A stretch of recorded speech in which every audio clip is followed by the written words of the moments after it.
투자와 경제를 보는 깊이 있게 보는 시선 딥사이트 시간입니다. 시장이 여러모로 정보들과 기회를 주는데요. SK텔레콤이 물적 분할해서 한 달 만에 다음 주 월요일 11월 29일 드디어 두 회사로 새롭게 상장을 합니다. SK텔레콤, SK스퀘어인데요. 많은 투자자들이 관심 있게 투자의 기회를 엿보고 있어서 오늘 투자 전략을 쫙 정리를 하도록 하겠습니다. 현대차증권 리서치센터 김현영 수석연구위원 모셨습니다. 어서 오십시오. 네, 안녕하십니까. 한 달이 굉장히 긴 기간이었는데 예, 거래 그렇죠. 정지될 때는. 예, 벌써 끝났네요. 그러니까요. 예. 금방 또 이제 바로 이제 재상장을 하게 됩니다. 네. 먼저 SK텔레콤은 우리가 통신회사로 잘 알고 있는데 네. SK텔레콤을 두 개로 이렇게 나누어서 재상장하는 네. 그 배경이 뭔가를 한번 짚고 가는 게 도움이 될 것 같습니다. 그렇죠. 네. 일단 이제 기존의 통신사로서 쭉 지금까지 존속을 해왔었는데 네. 통신 외적인 사업 부문에 대해서 이제 시장 투자자들로부터 좀 재가치를 받지는 못했었어요. 그러니까 복합 기업이 받을 수밖에 없는 그런 밸류에이션 할인 이 부분을 해소하고자 통신업 쪽만 따로 존속을 시키고 그 외의 부분들은 이제 SK스퀘어로 별도로 이번에 신설이 되는 형태로 해서 투자자들로부터 SK텔레콤이 기존에 영위하고 있던 뭐 OTT 쪽이나 그다음에 이제 팀앤 모빌리티 같은 이제 모빌리티 서비스 쪽, 그다음에 온라인 쇼핑 이런 말랑말랑한 플랫폼 사업에 대한 가치를 제대로 받기 위해서 이번 인적 분할을 단행했다라고 보고 있습니다. 결국은 이제 가려진 기업 가치를 높이기 위해서 네. 물적 분할은 이제 인적 분할을 한 거죠. 네네. 네네. 인적 분할인 거죠. 두 개 그렇죠. 지분을 받으니까. 맞습니다. 제가 예, 주주 구성이 똑같은 물적 인적 분할 분할. 잘못 말씀드렸는데 예. 지분을 받은 거니까 인적 분할인 네, 거죠. 맞습니다. 네. 비유가 어떨지 모르겠습니다만 뭐 식당을 하는데 본 메뉴가 너무 잘 돼, 사이드 메뉴를 했는데 그게 너무 잘 되니까 너무 잘 됐죠. 그죠. 하나 또 이제 가게를 따로 다른 브랜드를 그런 내는. 셈으로 보실 수가 있습니다. 예, 적절하신 비유입니다. 그러면 어쨌든 SK텔레콤이 텔레콤과 스퀘어로 분할해서 두 회사의 시장에서 평가를 받고 시총을 합치면 네. 기존보다는 확실히 높아질 수 있겠군요. 그렇게 보고 있습니다. 네. 그래서 그러면 어느 정도로 예측이 가능한가요? 일단 지금 이제 거래 정지 직전 종가 30만 9,500원 기준으로 본다면 SK텔레콤의 분할 전 시가총액은 22조 3천억 정도고요. 지금 분할 비율대로 이제 기준가 산정이 끝났죠. 네. 지금 본다면 이제 존속법인은 13조 5천억, 그리고 신설법인 SK스퀘어가 8조 8천억 정도 되는데 네. 존속법인도 사실은 한 14, 5조까지는 추가적인 상승 여력이 있다고 보여지고요. 1위 텔레콤 기업이고 또 구독 사업이랑 메타버스 쪽을 이 SK텔레콤 존속법인에서 이어갑니다. 반대로 이제 SK스퀘어 같은 경우가 이제 상승률이 굉장히 크게 나타나고 있고요. 하이닉스 지분 가치 20.1%만 하더라도 지금 할인 전후로 17조입니다. 근데 전체 회사의 지금 기준 시가총액이 8조 8천억밖에 안 되거든요. 그래서 이 SK스퀘어 쪽에 수급이 상당히 쏠릴 것으로 예상을 하고 있고 적정 시가총액은 최소한 14조 이상 정도로 보고 있어서 상승 여력이 한 7, 80% 이상 나타나고 있습니다. 네. 그러면 거기가 14조, 기존의 SK텔레콤이 22조에서 더 가더라도 네. 뭐 그냥 대충 생각해도 최소한 40조에서 기대감으로 50조 이상은 갈 수도 있겠네요. 그죠? 네네. 네. 시장에서 뭐 100조 얘기를 하고 있어서요. 지금 얘기로 말씀하신 그쵸. 숫자하고는 굉장히 차이가 나는데. 괴리가 많이 나죠. 네. 네. 어쨌든 기대감은 있습니다. 네. 네. 그러면 이제 투자자들의 관심은 저도 이제 이 스퀘어 쪽에 워낙 이제 관련된 하이닉스도 달려 있고 네. 이제 성장하는 섹터가 많아서 스퀘어 쪽에 관심이 많지 않을까 저도 그랬는데 최근에 뉴스 플로우들은 또 텔레콤 얘기를 굉장히 많이 하고 있어서 네. 헷갈렸는데 오늘 위원님이 정리를 한번 해주십시오. 그러면 네. SK텔레콤과 SK스퀘어를 놓고 이제 판단해서 네. 투자 기회를 둘 중에 하나를 사거나 같이 사거나 그렇죠. 네, 이런 거거든요. 그럼 SK텔레콤을 먼저 보죠. 통신사이지만 여기도 그럼 이제 온리 통신만 하는 겁니까? SK텔레콤은? 그렇진 않습니다. 근데 네. 대부분이 통신이긴 하고요. 지금 무선 서비스 사업, 그리고 브로드밴드를 포함한 이제 유선 사업 일체, 그러니까 IPTV랑 초고속 인터넷 네. 이런 쪽도 다 이제 SK텔레콤 존속법인에서 하게 되고요. 또 하나 이제 최근에 개시한 이제 구독 사업, 그리고 그 메타버스 플랫폼 이프렌드를 운영하는 주체 또한 네. SK텔레콤 쪽입니다. 그래서 일단은 이제 통신이 거의 메인이고 배당 매력도랑 안정적인 현금 흐름 이 부분이 존속법인의 주요 투자 포인트가 되겠지만 조금 긴 호흡에서 본다면은 이런 메타버스 플랫폼 쪽하고 구독 모델로 비즈니스가 다각화되는 과정에서 추가적인 이제 상승 여력이 발생할 수 있다. 이렇게 말씀을 드리겠습니다. 네. 사실 SK텔레콤 자체로만 해도 통신 사업도 뭐 사실 지배적 사업자이고 맞습니다. 잘하잖아요. 근데 어쨌든 또 액면 분할을 해서 가격대가 달라집니다. 61,900원에 상장을 하게 돼. 그전에는 우리가 30만 원대 주가를 봤는데요. 그렇죠. 다음 주 월요일은 61,900원에 시작을 하는데 네. 13조 5천억입니다. 네네. 네. 그러니까 시작할 때는 이 시가에서 시작하고 이제 가격 산정이 초반에 어떻게 됩니까? 그러니까 일단은 이제 기준 가격은 61,900원으로 네. 이제 설정이 되어 있고요. 네. 인적 분할 이후에 거래재개 시에는 존속법인도 또 신설법인도 기준가 대비 50%에서 200% 사이에서 동시효과를 접수받습니다. 네. 즉 계산의 편의를 위해 62,000원 정도로 잡고 생각해 보시면 네. 31,000원에서 124,000원 사이에서 9시 시작되는 시초가가 결정될 수 있습니다. 네. 그 가격 범위 안에서 이루어집니다. 그러면요. 네. 네. SK텔레콤은 어쨌든 61,900원에서 기준가가 시작이 됩니다. 네. 우리는 주가를 보지만 사실은 기업을 볼 때는 덩어리를 시총을 봐줘야 되거든요. 그렇죠. 계산하면 좋으니까. 그러면 13조 5천억 원에서 SK텔레콤의 지금 이제 분할하고 나서의 가치는 네. 위원님은 그럼 어느 정도 보시는 거예요? 일단은 1차적으로는 한 15조. 사실은 존속법인의 시가총액 상승 여력은 그렇게 크지는 않다. 좀 짜네요. 예, 라고 말씀을 드릴 수가 네. 있고 이유는 지금 이제 연간 EBITDA가 한 5조 1,400억 정도 됩니다. 예. 올해 기준으로. 예. 존속법인의 연간 EBITDA가 5조 1,400억 정도 되기 때문에 이 EBITDA 멀티플 기준으로 통신사가 5배를 크게 넘기는 또 어렵거든요. 네. 그 5배를 기준점으로 해봤을 때 적정 시가총액은 15조를 약간 넘는 수준입니다. 그리고 이 15조가 또 의미가 있는 게 15조 시총까지는 배당 수익률이 한 5% 발생하거든요. 지금 기준 시가총액 기준으로는 5.34% 정도 나오고요. 예. 한 15조 정도를 가더라도 배당 수익률이 4% 후반, 거의 5% 가까이 나오기 때문에 투자 매력도가 존재하는 구간이다라고 볼 수가 있겠습니다. 그거를 시총이나 주가가 넘어가면 네. 배당에 대한 매력이 떨어진다는 거죠. 그렇죠. 상대적으로 떨어지고 네. 추가적으로 상승을 하기 위해서는 그런 메타버스 이프랜드 쪽이나 다른 예. 비즈니스 쪽에서의 강한 시그널, 구독 사업에서의 네. 강한 시그널이 나와야 되는데 아직은 워낙 사업 초기이기 때문에 네. 그런 시그널을 기대하기는 현실적으로는 쉽지 않다라고 말씀드리겠습니다. SK텔레콤의 재상장하는 텔레콤의 시총은 13조 5천억이었는데 네. 김인영 의원님은 15조 정도를 적당하게 보십니다. 물론 네. 뭐 주가는 항상 오버슈팅, 언더슈팅 하지만 가능하죠. 예. 적정하게 그 정도 보셨고요. 네. 시장에서는 한 18조 정도까지도 보는 네. 것 같습니다. 네네. 네. 그러면 이제 우리의 관심사는 두 번째 SK 스퀘어입니다. 왜냐하면 SK텔레콤 우리가 알고 있잖아요. 그렇죠. 알고 있는 사업이고 가치 평가를 어느 정도 받았다는 거죠. 그렇죠. 그런데 이제 스퀘어는 말씀하신 것처럼 그동안 못 봤던 게 우르르 모여서 다 모여 있습니다. 모여서 네. 이거를 얼마를 줄 수 있을 거냐에 대해서 이제 이야기들이 있는 건데 SK 네. 스퀘어의 이제 사업 구조 거기 네. 이제 관련된 회사들부터 한번 알려주십시오. 네. 일단은 이제 SK 스퀘어 밑으로 네. SK 하이닉스 지분 20.1%가 위치를 하게 되고요. 그 외에 이제 대표적인 자회사 5개를 꼽을 수가 있는데 엠마켓 플레이어인 원스토어 네. 그리고 SK 쉴더스로 최근에 이름 바꿨지만 이제 종합 보안 솔루션 기업인 이제 SK 쉴더스 그리고 OTT 플랫폼인 웨이브 또 온라인 쇼핑 플랫폼인 11번가 그리고 모빌리티 서비스를 제공하고 있는 팀앤 모빌리티 이렇게 5개 기업이 가장 대표적인 플랫폼 자회사라고 보실 수가 있습니다. 네.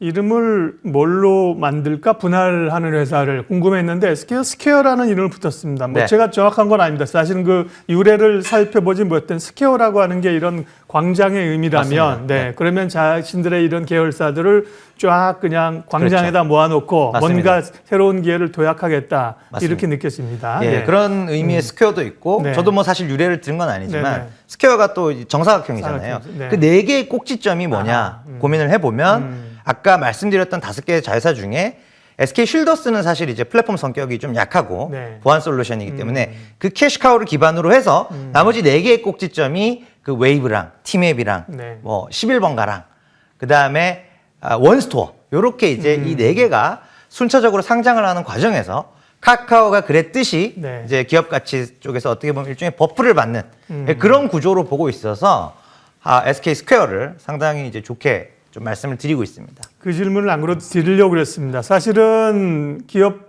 분할해서 상장하면 SK텔레콤은 자체 사업 중심으로 갈 거예요. 네.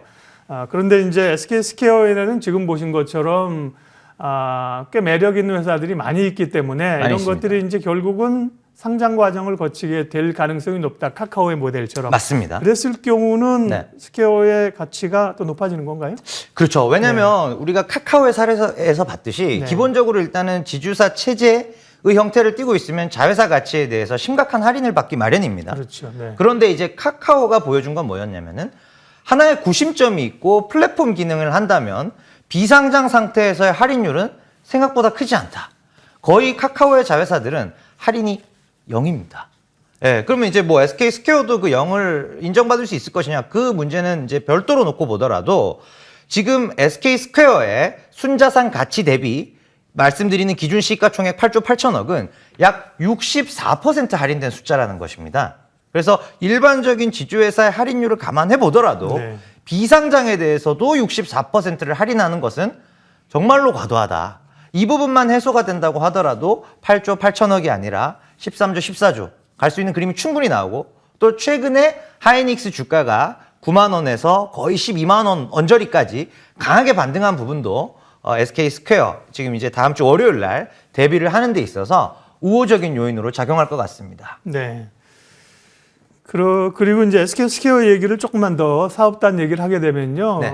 기존에 뭐 방송, 콘텐츠, 정자상거래 이런 쪽도 있지만 사실은 굉장히 굵직한 덩어리가 SK 하이닉스가 들어가 있어요. 제일 큽니다. 예, 그러니까 이제 결국은 시장에서 얘기하는 것도 하이닉스가 이제 그동안 이제 좀 족쇄가 풀리게 되면 네. 하이닉스가 M&A 할 수 있고 그런 점에서 그렇죠. SK 스퀘어 입장에서의 반도체도 굉장히 중요하네요. 맞습니다. 네. 일단 이제 SK 스퀘어가 아까 뭐 이제 100조 얘기를 하셨는데 그 순자산 가치 타겟을 텔레콤을 제외한 스퀘어만으로도 거의 한 70조 정도를 보고 있고요. 네. 그 70조 중에서 하이닉스가 20% 지분 가치로 약 40조, 그러니까 200조 시총을 타겟팅하는 거고요. 그리고 나머지 플랫폼 자회사들이 약 25조. 그럼 나머지 남는 부분이 뭐냐? 5조, 10조 정도 되는 거는 추가적 M&A를 통해서 순자산 가치 기업을 덩치를 키우겠다라는 목표를 설정해 두고 있고, 이 추가적인 M&A 부분이 플랫폼이 될 수도 있지만 지금 반도체 쪽 서플라이 체인도 시장에서 얘기가 되고 있는 상황인 거죠. 네. 예. 그러니까 만약 이제 SK 하이닉스가 어떤 자금을 가지고 공격적 M&A를 한다 그랬을 경우는 하이닉스 자체도 호재이지만 네. 그거를 주도하면서 SK 스퀘어도 영향을 받는다. 네. 그러면 이제 가장 궁금한 질문을 드리겠습니다. SK 스퀘어 쪽의 기대감이 네. 높은데 네. 그러면 분할 상장에서의 기준가로 했을 때 시총은 8조 8천억. 네. 뭐 대략 한 9조 잡는데 9조 정도 잡죠. 그러면 김 의원님은 스퀘어의 가치를 어느 정도 보신다고요? 일단 최소한 15조 이상 봅니다. 네. 예, 이유는 상장 법인인 하이닉스 지분에 대해서는 다소 공격적인 할인을 우리가 적용하더라도 네. 지금 전일 종가 기준으로 17조 2천억이고 여기서 50% 할인을 해도 8조 6천억 정도가 나옵니다. 그러니까 이 정도를 가치로 인정하면 지금 8조 8천억이라고 말씀드렸잖아요. 네. 즉 하이닉스 지분 가치 50% 할인한 거 말고는 아무것도 반영되어 있지 않은 겁니다. 그럼 나머지가 플러스 애드업이 되는 건데 이 플러스 되는 부분이 지금 말씀드렸던 그 자회사들의 스퀘어가 보유하고 있는 지분율을 곱해서 쭉 더해보면은 한 7조에서 8조 정도 나옵니다. 네. 이 플랫폼 자회사들의 NAV에 대해서는 기업 가치 할인이 크지 않을 것이다. 왜냐하면 당장 내년부터 원스토어, SK 쉴더스, 그 다음에 11번가, 웨이브 순으로 1, 2년 안에 4개 기업이 상장이 되거든요. 그러다 보니까 비상장 기업인 상태지만 프리-IPO 단계이기 때문에 기업 가치 할인은 많아야 1, 20% 내외로 상당히 제한적이고요. 한 20% 정도로 가정했을 때 목표 시가총액은 14조. 그리고 할인이 카카오처럼 안 받을 것이다라고 했을 때는 한 16조. 이렇게 이제 보시면 될 것 같습니다. 네. 제가 계속 시총을 얘기하는 이유는요. 그 주가라고 하는 건 순간 변해. 액분 5분의 1로 액면 분할하면 주가가 39만 원짜리가 6만 원 되는데 그러니까 시총을 봐야 된다니까요. 네. SK텔레콤은 지금 13조 5천억인데 네. 15조 정도를 재상장하고 나서 보셨고 그렇죠. SK스퀘어는 8조 8천억인데 15조 정도를 보셨습니다. 네. 네네.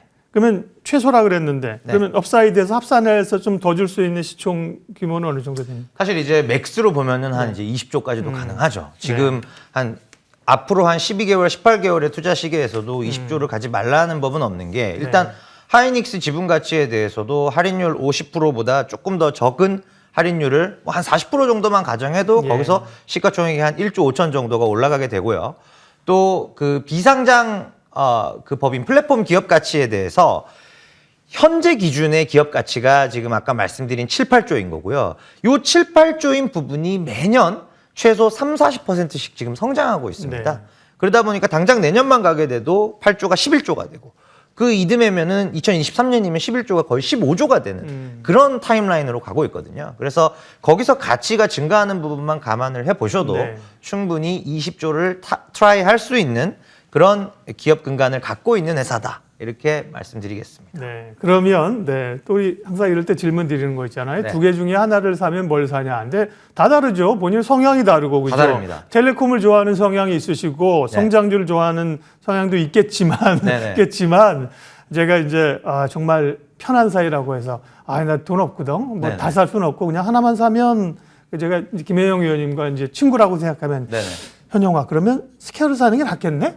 이렇게 물어보면 스퀘어를 사야지. 라고 제가 답을 하겠습니다. 예. 예. 그런데 다음 예. 질문이 있습니다. 예, 그러면 예. 시장은 모르지 않습니다. 우리가 지금 말씀하신 거를 김현영 의원님과 저와 방송 보시는 분만 딱 안다고 하면 이건 그렇죠. 뭐 대박이죠. 월요일 날 그렇죠. 그냥 확 동시효과에 사는 건데 시장은 이거를 컨센이 어느 정도 형성이 돼 있어서 분명히 맞습니다. 스퀘어가 이제 뛰면서 올라갈 거예요. 맞습니다. 예. 그래서 전략을 이제 어떻게 잡아야 돼요? 예. 일단은 네. 기존의 SK텔레콤을 보유하고 계셨던 분들, 지금 분할전 기준으로 텔레콤을 분명히 매집을 하셨던 분들이 네네네. 있을 겁니다. 그분들은 예를 들어 1,000만 원이라고 보면 600만 원의 SK텔레콤 존속법인과 네. 400만 원의 스퀘어를 받으셨을 겁니다. 비율이 그러니까요. 그렇죠. 예. 대략적으로 그 정도가 될 텐데 사실 존속법인은 주가 변동성이 크지 않을 거예요. 그렇겠네요. 그리고 61,900원 대비로 같거나 조금이라도 더 오르면 사실은 존속법인을 확 줄여서 신설법인 스퀘어 쪽에 몰아주는. 기존에 있는 거에다 더해서 예. 그죠? 예. 다만 이제 전제 조건은 이제 이 신설법인 SK 스퀘어의 시초 호가가 뭐 사실 더블로 이거 아무도 모르는데 그렇죠. 일단 예. 10만 원 위에서는 조금 뭐 코셔스하게 보시되 10만 원 언더라면은 다소 공격적으로 기존 텔레콤 지분을 스퀘어로 옮겨오는 그런 전략이 유효할 것 같습니다. 네. 그리고 그 전에 SK텔레콤을 보유를 안 하셨었다.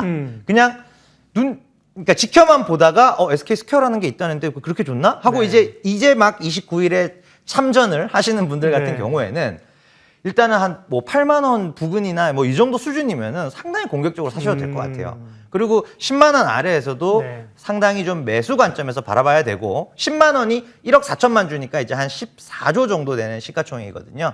그래서 그거 기준으로 한번 이제 설정을 해보시면 10만 원 아래에서는 분명히 기회가 있다. 네. 예, 그렇게 말씀드리겠습니다. 김현영 의원님을 좋아하는 게 그런 이유예요. 뭐 시원시원하게 확실하게 얘기하잖아요. 돌려서 뭐 이것도 나쁘진 않고 저것도 좋긴 하지만 이렇게 얘기하지 안 하시고 딱 얘기를 하셨으니까 약간 그 IPO 기업 상장하는 그런 느낌이에요. 그러니까 시초가가 어떻게 형성되느냐, 그죠? 맞습니다. 그게 굉장히 중요합니다. 예. 첫 데뷔잖아요. 그러니까요. 그리고 기존에 SK텔레콤을 사시면서 네. 나는 웨이브가 좋아서 우리나라에 구글 플레이스토어랑 앱스토어밖에 없는 줄 알았는데 원스토어라는 게 있네. 예, 이런 게 좋아서 텔레콤을 사셨던 분들 없었거든요. 근데 이번에 데뷔하는 이제 SK 스퀘어의 경우에는 이런 플랫폼들이 집약체예요. 나는 OK 캐시백이나 실업 월렛이 포텐셜은 있어 보인다. 이런 쪽이랑 마이데이터 사업을 포괄해서 11번가라는 쇼핑이 있고 데이터 비즈니스를 할 수 있고 또 OTT 국내 1위고 물론 이제 넷플릭스에 의해서 2위 토종 기준으로는 1위고 네. 또 팀앤 모빌리티에서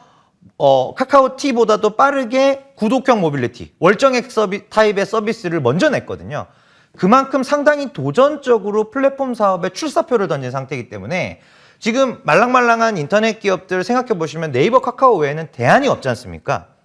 지금 투자할 수 있는 종목 자체가 없었던 상황에서 네이버, 카카오 이미 많이 올랐고 그 다음에 이제 내년 상반기 대선까지 약간의 불확실성은 존재한다라고 봤을 때 10조도 훨씬 안 되는 플랫폼 종목이 있는데 SK그룹에서 하니까 당연히 뭐 어떤 투자 펀더멘털 외적으로 우리가 신경 써야 될 리스크는 상당히 제한적이지 않겠습니까? 그래서 저는 이 제3의 플랫폼 종목으로 SK 스퀘어가 시장에서 깜짝 스타가 될 가능성이 충분히 존재한다고 보고 있습니다. 아, 정리가 아주 싹 됐습니다. 그러니까 마지막 포인트만 하나 제가 정리해드리면 스퀘어의 시초가와 초반 상황이 어떻게 되느냐 가격에 따라서 전략을 세우시면 되겠습니다. 그러니까 기준가가 61,900원이니까요. 50%면 그냥 대략 러프하게 한 31,000원, 네. 200%면 12만 원이 됩니다. 맞습니다. 거기서 대략 한 10만 원을 기준 잡으시고 전략 세우시면 굉장히 큰 도전과 기회와 네. 흥미로운 투자가 되지 않을까 싶습니다. 예, 오늘 딥사이트 29일 월요일 재상장하는 SK텔레콤과 스퀘어에 대해서 아주 흥미로운 얘기를 했습니다. 현대차증권 리서치센터 김현영 수석연구위원 함께했습니다. 고맙습니다. 네, 감사합니다.